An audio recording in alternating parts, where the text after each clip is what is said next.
Birdie and the Chocolate Tree. You are going to love this delicious story featuring our very clever bird. Birdie and the Magic Chocolate Tree. Hello, this is Jana, and I'm dropping by with a delicious birdie story. Every day when Mom or Dad picked up Jake from school, they would walk home past the sweet shop. Well, it sold real food too, but Jake was only interested in the sweet treats.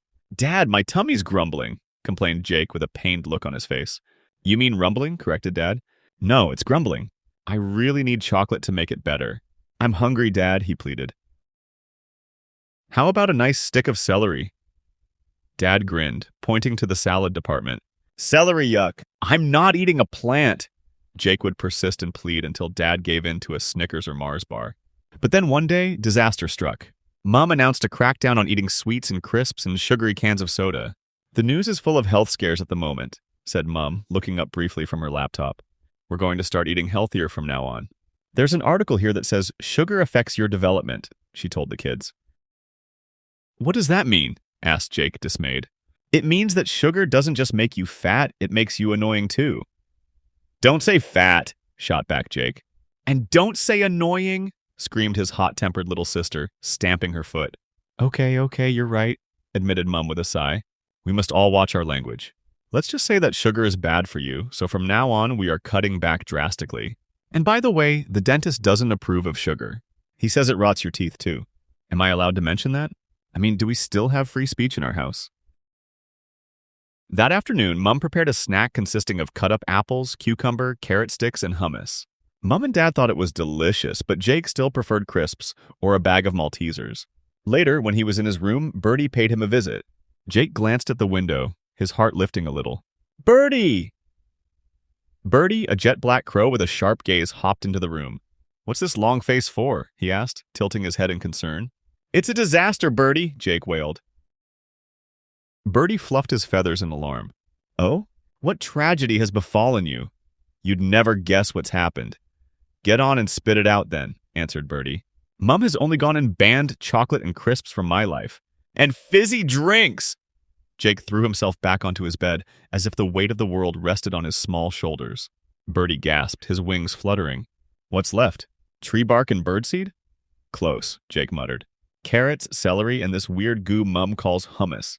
She says it's nutritious, but to me it tastes like wallpaper paste." "Yikes," Birdie sympathized.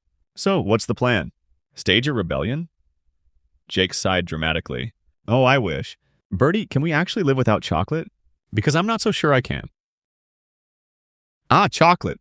The most magical bean of them all," Birdie began, his tone becoming more serious. "But believe it or not, humans can live without chocolate for surprisingly long periods of time.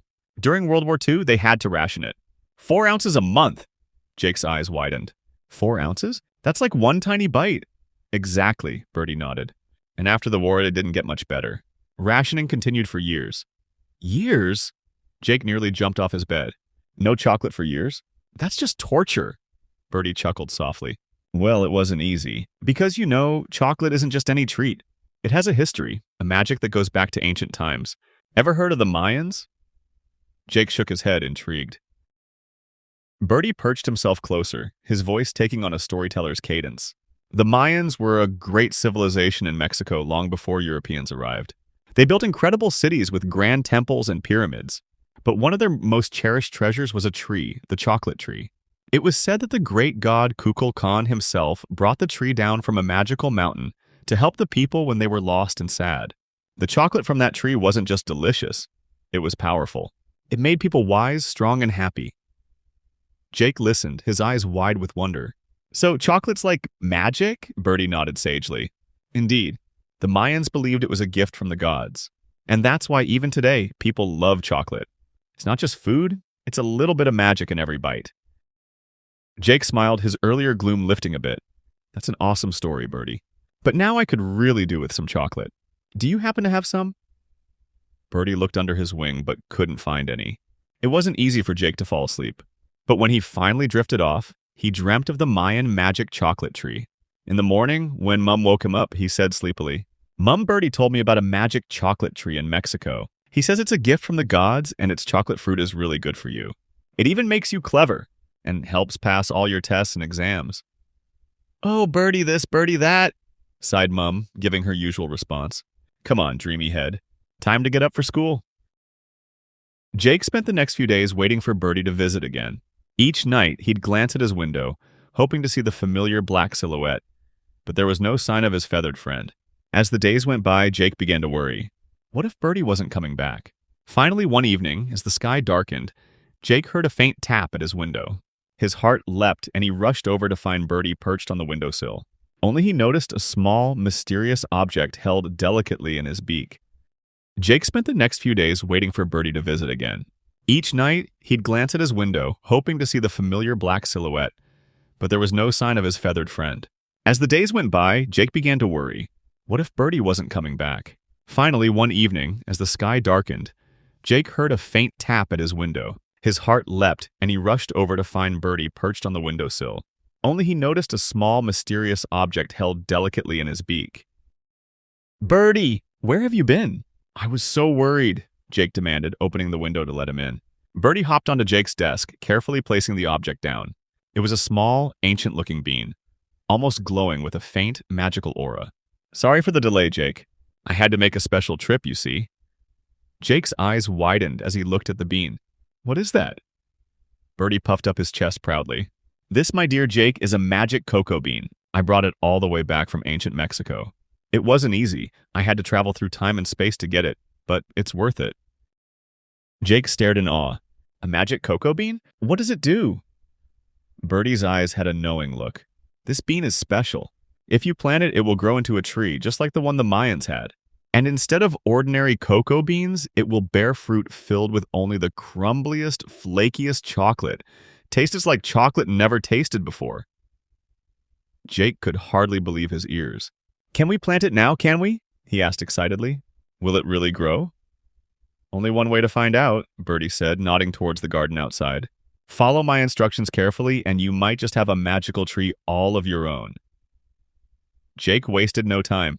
He grabbed a small spade and, with Birdy guiding him, planted the bean in a sunny spot in the garden. He watered it gently, just as Birdy instructed, and then waited. To Jake's amazement, the very next morning, a tiny green sprout had appeared. Over the following days, the sprout grew into a sapling and then into a fully fledged tree much faster than any normal plant. Jake's parents noticed the tree but thought little of it. Just another one of Jake's gardening projects, they assumed. But this tree was different. Its leaves were dark and glossy, and the air around it seemed to hum with a faint energy. And then, just before Jake's exams, the tree began to bear fruit. Instead of the usual cocoa pods, the branches were heavy with shiny pearls of chocolate, each one perfectly formed and smelling divine. Jake's parents were puzzled but intrigued. Dad was the first to try the chocolate. "Oh my, that's absolutely delicious," he declared, savoring every bite. Mom hesitated but couldn't resist the tempting aroma. She tried a piece and was soon smiling in delight. Even Jake's little sister, Elle, who was usually picky, couldn't get enough of this magical chocolate. A week later, Birdy returned, perching on Jake's windowsill with a knowing look in his sharp eyes. "Well, Jake, how did it go?" Jake beamed. "It worked, Birdy. The chocolate from the tree is amazing. And something even better happened. Dad got a promotion at work, Mom got new customers for her business, Elle won the 200 meters dash at sports day, and I passed all my exams. It's all thanks to the magic chocolate." Birdy chuckled softly. "A little magic and a little chocolate can indeed do wonders." But remember, Jake, the true power wasn't just in the chocolate. It was in the belief and the hope and the effort that everyone put in. Jake nodded, understanding Birdy's wisdom. "I'll never forget that, Birdy." And Mom and Dad were very happy because Jake and his little sister Elle had stopped nagging them all day long for sweets and chocolate. And do you know what? When the kids next visited the dentist, instead of the usual lecture from the hygienist, they all received praise at how well they were taking care of their teeth. And when Jake declared that it was all down to Birdy, even Mom smiled and said, "One day I'll have to meet that little bird and thank him."